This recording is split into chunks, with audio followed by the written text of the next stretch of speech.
share with you guys. I cannot believe how much I'm learning.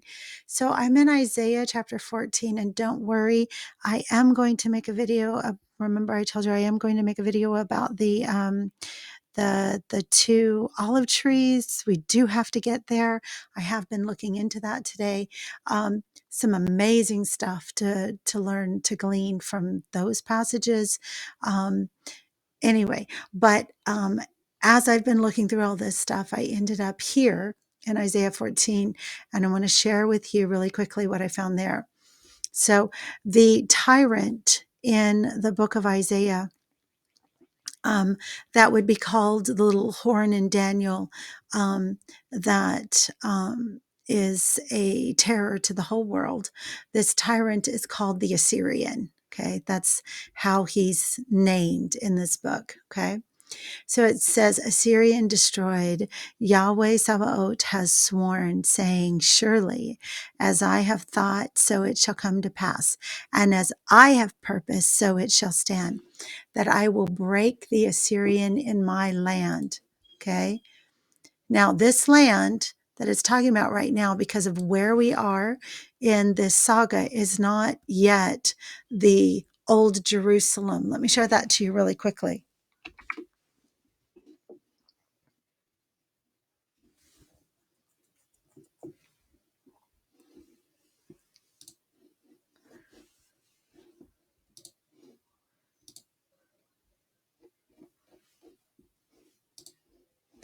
See what it says right here?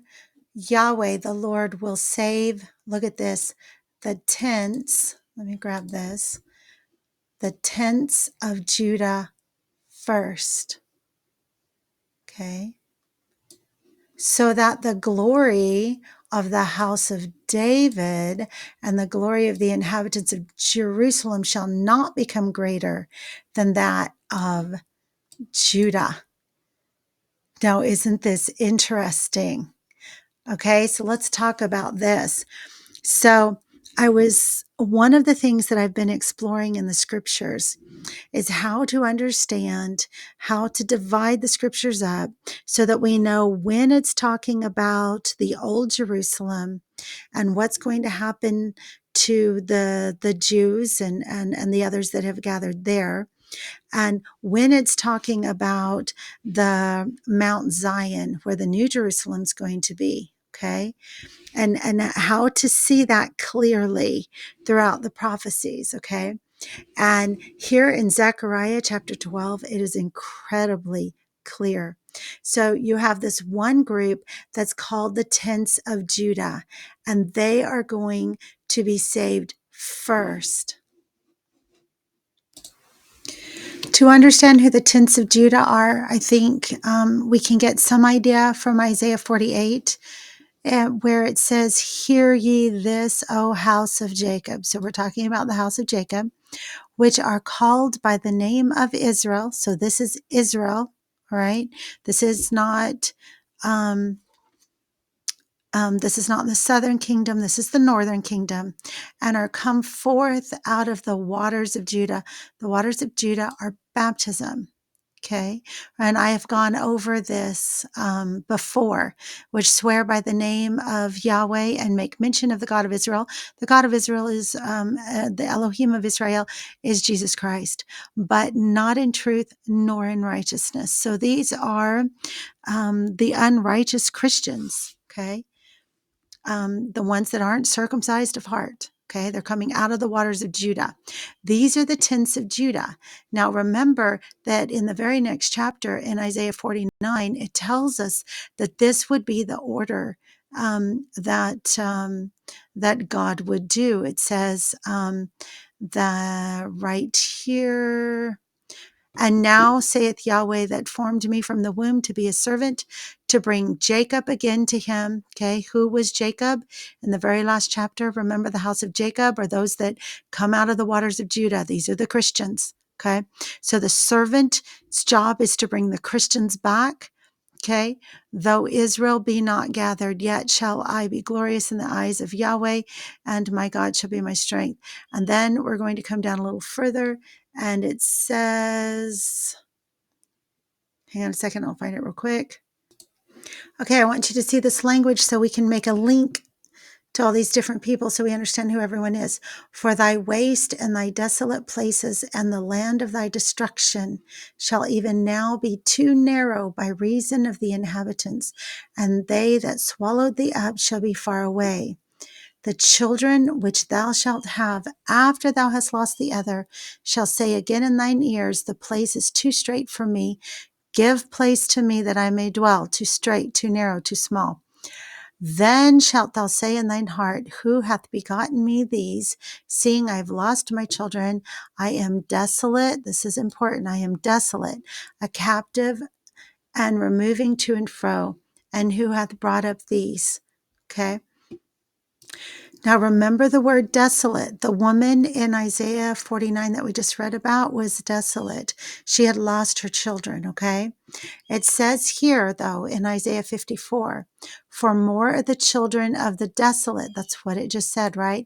Than the children of the married woman, says Yahweh. Enlarge the place of your tent. So who is in the tent? Jacob, the house of Jacob, right? Those that come out of the waters of Judah.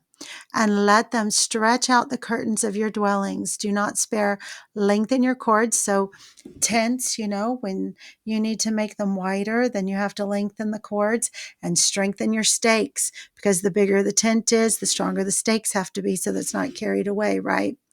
For you shall expand to the right and to the left, and your descendants will inherit the nations and make the desolate cities inhabited. What are they inheriting? They're inheriting the nations. So eventually, remember, righteousness is going to cover the whole earth. And obviously, there are going to be more.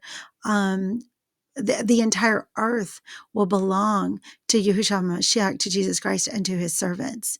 So there will be more as inheritances than just the ancient Holy Land that was given to Abraham.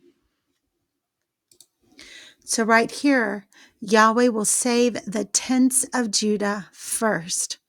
Okay, these are those that are going to be coming to the place that in Isaiah 19 is referred to as Egypt. This is where Mount Zion is going to be. This is going to be a replay of Joseph, who was separated from his brothers, was in the land of Egypt, and prepared a place for his brethren, Goshen, where his people dwelled for a long time. So this is that, okay? And now watch. It says, Yahweh will save the tents of Judah first, so that the glory of the house of David and the glory of the inhabitants of Jerusalem shall not become greater than that of Judah. Isn't this interesting?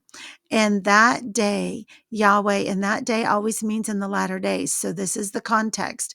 This is where we are, okay? In that day, Yahweh will defend the inhabitants of Jerusalem. The one who is feeble among them in that day shall be like David, and the house of David shall be like God, like the angel of Yahweh before them. It shall be in that day, okay, so this is in the latter days, that I will seek to destroy all the nations that come against Jerusalem. So after he has saved the tents of Judah, then comes the saving of the ancient Holy Land of David. And I will pour out on the house of David, and on the inhabitants of Jerusalem, the spirit of grace and supplication. They will begin to ask for favor. They will begin to ask, they will begin to supplicate their God, right? Then they will look on me whom they pierced. Who did they pierce?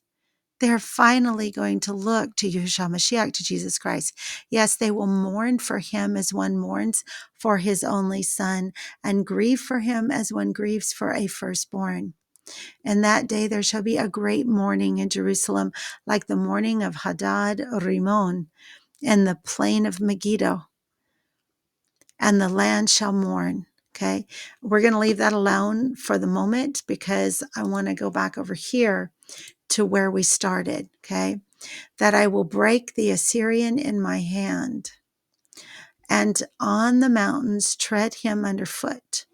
Then his yoke shall be removed from them, and his burden removed from their shoulders. This is the purpose that is purposed against the whole earth. Now, this is something that is going to affect the entire earth. Even though, and the reason why I went where I went is I wanted you to understand at this point in the story, the my land that he's talking about is where he says, my people are. Just a minute, we'll pull that up. I'll just move from here. We're going to go to Isaiah 19. Okay. I want to remind you that you have this gathering of 3 different groups of people. Okay. It says, okay, and that day shall 5 cities, okay, and that day shall 5 cities in the land of Egypt speak the language of Canaan and swear to Yahweh Sabaoth, and it shall be called, and one shall be called the city of destruction. Okay. It says that there will be an altar, okay, to Yahweh in the midst of the land of Egypt, and a pillar at the border, right? It'll be a sign and a witness, okay? Let's see. And then it says, Yahweh shall be known to Egypt, and the Egyptians shall know Yahweh in that day. Isn't that amazing? Okay. And let's see. And it says a highway. There'll be a highway out of Egypt to Assyria. The Assyrians shall come into Egypt, the Egyptian into Assyria, and the Egyptians shall serve with the Assyrians. In that day, Israel shall be the third, with Egypt and Assyria, even a blessing in the midst of the land, whom Yahweh Sabaoth shall bless, saying, Blessed be Egypt, my people. Well, if Egypt is his people, then at this point, Egypt is also his land, because it tells us in other scriptures that he will come and tabernacle with them. He's going to bring them to Mount Zion. This is Mount Zion. And there he's going to tabernacle with them. Okay. So at one point it may have been Egypt, but now it belongs to Jesus Christ, Yahushua Mashiach. Okay. It is his land. So I believe that's what he's referring to here. That I will break the Assyrian in my land. He's not yet going to break the Assyrian throughout the rest of the world, but he's going to break it in my land. And on my mountains tread him underfoot. Then his yoke shall be removed from them, and his burden removed from their shoulders. This is the purpose that is purposed against the whole earth. This burden, it's going to get removed first from his land, okay? And this is the hand that is stretched out over what? All the nations. Like I said, it's affecting everybody. For Yahweh Sabaoth has purposed, and who will annul it? His hands is stretched out, and who will turn it back? Okay, this is where it gets really interesting.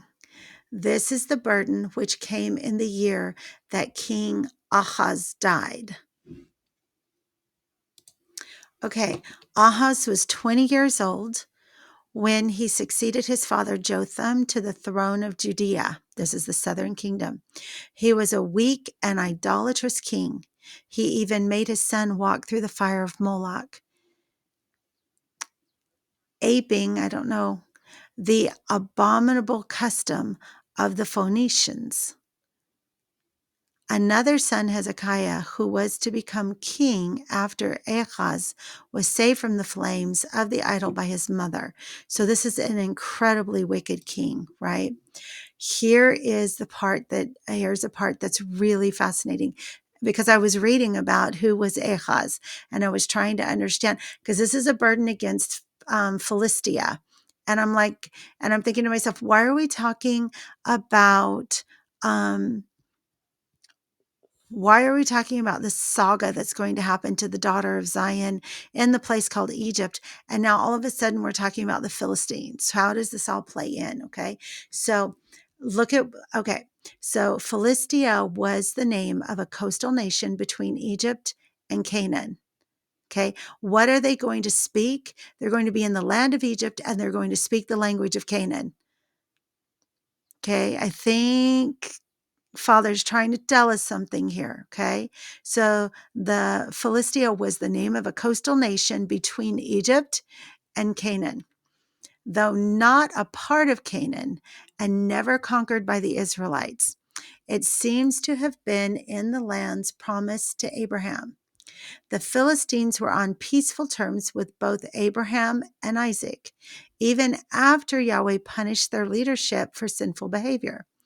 After Joshua's success, the leadership of the Israelites failed to keep the people close to God. Because of this, God would what? God would use the Philistines, okay? God would use the Philistines to press the Israelites off and on for over 400 years. So they were used as a way to spur the people up to fervor in their belief and their practices and their devotion to Yah. Okay, that was their job. Now, this is really interesting because we know that Ephraim, according to Hosea, is among the Gentiles.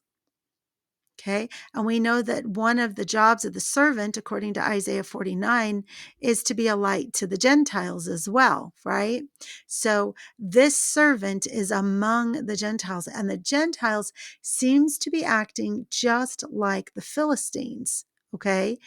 And doing the same thing. Now, this is really interesting because the Philistines do this job. This is what really got my attention. I want to share this with you for over 400 years. So then I knew that the first people who came to the promised land, to the United States, okay, for religious freedom were the pilgrims. So I wanted to know, when did the pilgrims come, right, to America? Well, get this. First of all, this is fascinating. This should be a date that will just ring in your ears. Do you see that? 9/11. And the year was 1620.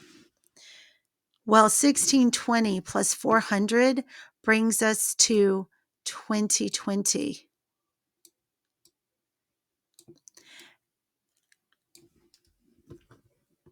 Brings us to 2020.